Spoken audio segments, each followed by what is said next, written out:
지난주 국민의힘에 전격 입당한 윤석열 전 검찰총장과 이준석 국민의힘 대표가 오늘 국회에서 상견례를 가졌습니다. 입당 과정에서 불거진 지도부 패싱 논란을 딛고 대동단결을 이뤄낼 수 있을지 관심이 모입니다. 오늘 뉴스 1번지 현장에서는 국민의힘 대외협력위원장 권영세 의원과 윤 전 총장의 입당 뒷얘기와 대선 얘기들 나눠보도록 하겠습니다. 안녕하세요. 네, 안녕하세요. 권영세 의원입니다.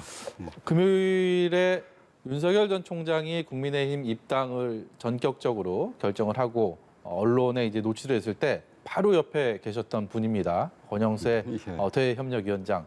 어떻게 이 과정에서 전화를 먼저 받으신 겁니까? 어떤 경과들이 있었죠? 예, 그렇습니다. 근데 그 뭐 빠른 입당에는 연합뉴스 TV도 한몫한 것 같은데 그 전날 연합뉴스 TV하고 인터뷰할 때 곧 입당할 것 같이 얘기를 했지 않습니까? 네.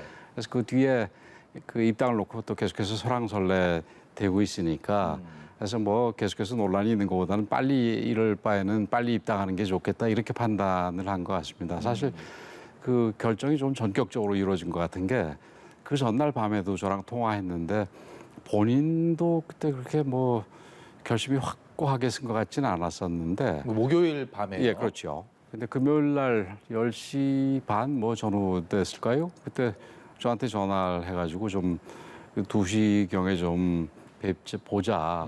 그래서 어디서 오냐 그랬더니만 당사에서 보자고 그래가지고 그럼 내가 꽃다발을 준비하겠다 그냥 이렇게 얘기를 했습니다. 예.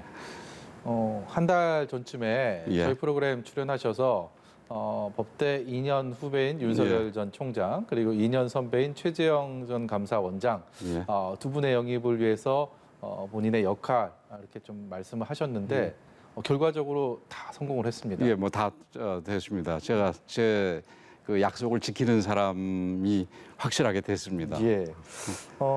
과정에서 좀 이제는 어떻게 보면 권영세 위원장으로서는 큰 산들을 이렇게 넘은 셈인데 이제 와서 이제는 밝힐 수 있다, 이제는 말할 수 있다, 뭐 이런 뒷얘기들이 좀 있을까요?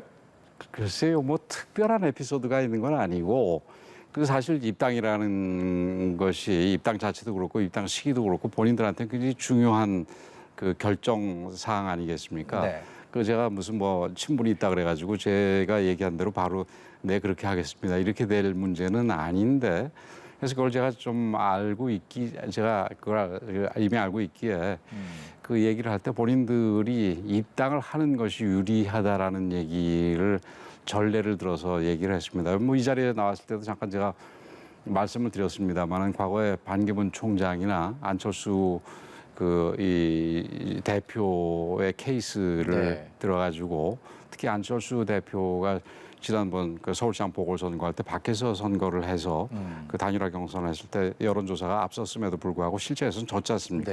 그래서 밖에 있다라는 것이 그 실제로는 큰 핸디캡이다. 이런 부분들. 그다음에 최재형 원장 같은 경우는 지금 늦게 출발한 만큼 지금 여러 가지 팀도 구성이 전혀 안 돼 있고 이런 상황이니까 빨리 입당을 해서 당의 도움을 받는 것이 좀 빨리 시작하고 빨리 안정이 되는 데 도움이 된다라는 얘기 이런 식으로 본인들한테 일종의 좀 맞춤형 얘기들을 좀 해준 게 그 본인들이 아마 설득을 좀 당한 이유가 조금은 되지 않을까 이렇게 생각을 합니다.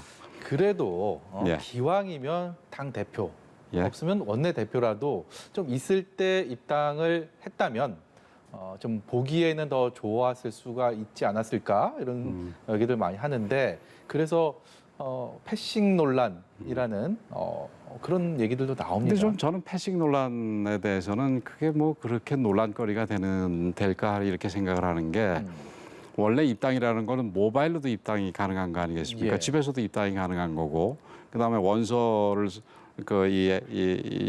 써서 제출하는 것도 뭐 시도당이나 이런 데 제출해도 되는 거거든요. 그래서 입당 그 절차는 뭐 제가 워낙에 창구였었으니까 저하고 하고 그다음에 이제 대선 주자들이고 또 중요한 대선 주자들이니만큼 입당 부분에 대해서 환영식은 별도로 하면 되는 거니까 그래서 그거 별도로 하면 되는 건데 괜히 이렇게 패싱 논란으로 좀 커지는 게 아닌가 이렇게 생각이 됩니다. 이제 최재형 원장 같은 경우는 그게 한꺼번에 이루어졌으니까 뭐 별 얘기 없었는데 윤 전 총장 같은 경우는 이제 나눠지니까 뭐 얘기가 좀 나오고 있습니다만 예. 오늘 원내대표 대표 다 있는 자리에서 예.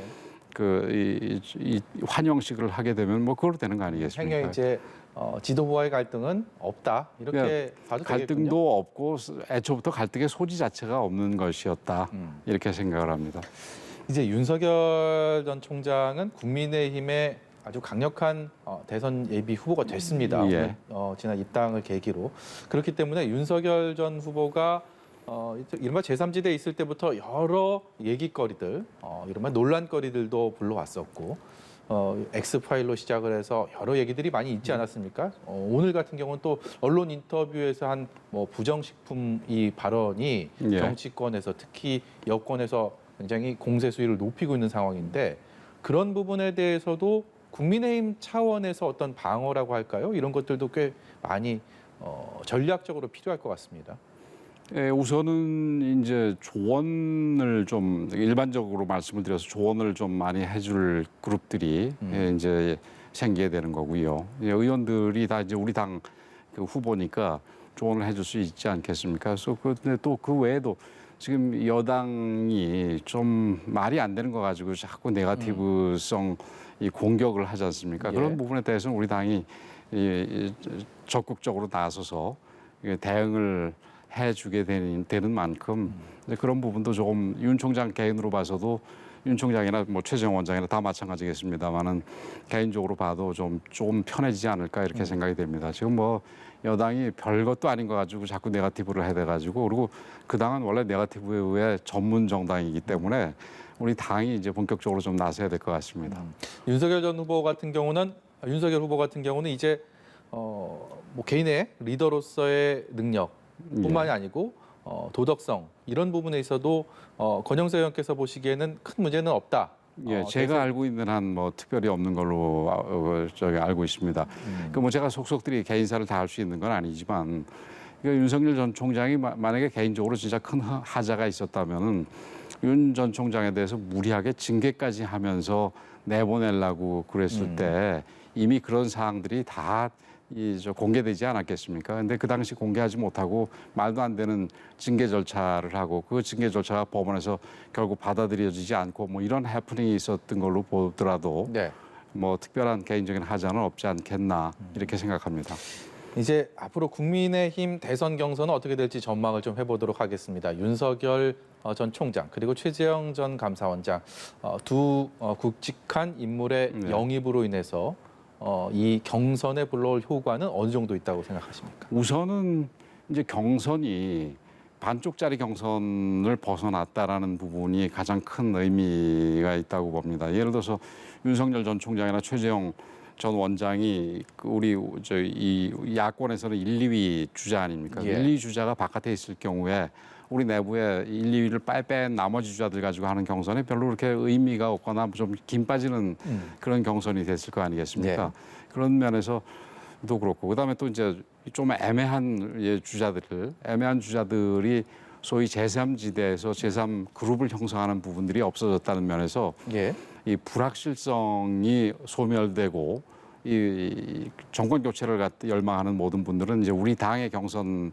대해서 집중을 하게 됐다는 점에서 경선에 뭐 흥행이랄까요? 흥행은 좀 적절하지 않은 말이라면 경선에 대한 관심도가 굉장히 높아질 거라고 생각이 됩니다. 그게 우선은 가장 큰 이 성과다 이렇게 생각을 합니다. 오늘 국민의힘 그 대선 주자 배터리 그림 있잖아요. 예. 그 완충이 됐더라고요. 오늘 그 윤석열 예. 전 총장 환영식에서 이렇게 그걸 붙이면서 그걸 보면서 생각이 든 게 국민의당 안철수 대표는 그럼 과연 어떻게 될 것인가? 지금 안 그래도 합당 논의가 잘 안 되고 있는 것으로 알려졌는데 과연 그 대선 주자의 그 충전이 다 돼버려 있으면 그 들어올 자리가 있을까? 뭐 이런 생각들도 많이 하실 것 같은데요. 그래서 저도 이제 제가 대선 주자를 영입하는 역할을 맡고 있으니까 그 오늘 다 채우는 거 보고 이제 네. 내 역할 끝난 거냐 그랬더니 밑에다 하나 더 그릴 거라고 얘기를 하더라고요. 그래서 그거는 뭐 농담처럼 얘기를 하는 거고 그 윤석열 전 총장과 이 장성민 이사장이 예. 들어온 거가 그만큼 상징적인 의미가 크다 이런 얘기로 다 채운 거고 앞으로 이제 안철수 대표와의 그 합당 문제 안철수 대표도 뭐 대선 출마를 안 한다고 얘기했습니다만은 여론조사 에도 항상 그렇게 들어가는 중요한 인물 아니겠습니까? 네. 그래서 거기와의 합당 혹은 뭐 다른 방식의 어떤 영입, 뭐 합당식이 되겠지요. 그다음에 김동연 전 부총리의 영입 문제라든가 이런 부분은 계속해서 이제 해 나가야 될 부분이라고 봅니다. 안 그래도 그 말씀 질문을 드릴까 싶었는데 김동연 전 부총리 예. 분이요. 한잔 하시죠. 예, 예. 예. 만날 계획이 있으신지 행여 뭐 이전에 좀 만나셨는지 지금 어떤 단계인지 궁금합니다. 지금 뭐 아직 만나지는 않았고요. 제가 그 요청을 했더니 당분간은 좀 제3지대에서 활동을 하겠다 이렇게 해서 뭐 일종의 그 거절을 당한 상황입니다. 김동연 전 부총리가 직접 예. 뭐 직접 통화한 건 아니고 간접적인 방법으로 했는데 그래서 뭐 지금 당장은 뭐 지금 그 계획은 없습니다만은 뭐 계속해서 또 접촉을 해 나갈 생각입니다. 그리고 이제 안철수 대표 경우는 이제 국민의당과 국민의힘의 합당 방식으로 지금 진행이 되고 있는데 뭐 조금 약간 그렇게 원활하게 진행되고 있지는 않는 것 같은데 그래서 뭐 제 역할은 아닙니다만은 어쨌든 잠재적인 대선 주자로 볼 수 있으니까 저도 옆에서 좀 도움을 줄 생각으로 있습니다. 대외협력위원장이라는 이 직함이 예. 뭐 이 직함 그대로는 아니지만 선거 때마다 비슷한 자리는 있습니다. 비슷한 예. 자리는 있었는데 이번만큼 주목을 받았던 적이 있었나 싶을 정도로 굉장히 권영세 의원 옆에 계셔서 하는 말씀이 아니고 여러 가지 성과들 많이 거두시고 그러셨는데 스스로 생각하는 대외협력위원장 앞으로 가장 큰 과제는 어디에 있다고 보세요? 그 사실 원래 대외협력위원장은 바깥에 어떤 그룹들하고 제휴를 하거나 좀 협조를 얻어내는 역할을 하는 게 대외협력위원장인데 이번에는 좀 역할이 조금 특별하게 됐습니다. 근데 그건 어떤 면에서 우리 당으로서는 씁쓸한 부분이지요. 이제 이 당 밖에 대선 주자들이 많이 있다 보니까 그 대선 주자들을 영입하는 역할을 하게 됐는데 지금 오늘 아까 완충된 부분, 네. 예, 그 충전 부분에서 완충으로 표시된 부분에서 보듯이 일막은 된 것 같습니다. 그러나 이제 앞으로 해야 될 부분이 아까 얘기한 대로 또 남아 있을 뿐더러 지금 밖에서 들어온 분들의 일종의 애프터 서비스를 좀 해야 될 것 같습니다. 그분들이 우리 당에 제대로 안착하고 또 제대로 캠프를 꾸리는 부분에 대해서 이게 뭐 다른 주자들한테 형평성 시비를 불러일으킬 정도까지 가서는 안 되겠지만 그렇더라도 당에 안착하고 또 대선 준비를 제대로 할 수 있는 부분은 제가 뭐 경험이 조금 있는 만큼 좀 도울 생각으로 있습니다. AS 과정에서 행여나 굴러온 돌과 박힌 돌 간의 갈등 이런 거 불거질 가능성 없을까요? 그래서 그런 부분에서 대해서는 형평성 부분에 대해서 조심을 하면서 하겠다는 말씀을 드린 겁니다. 예, 앞으로도 굉장히 좀 중요한 역할을 계속 예. 하실 것 같다라는 AS 느낌을 부분이 좀 받고 있습니다. 아무래도 정치를 처음 시작하는 분들이 대부분이라서 예. AS가 조금은 필요할 거로 보입니다. 예, 알겠습니다. 오늘 말씀 여기까지 듣도록 예. 하겠습니다. 지금까지 국민의힘 대외협력위원장 권영세 의원이었습니다. 고맙습니다. 고맙습니다.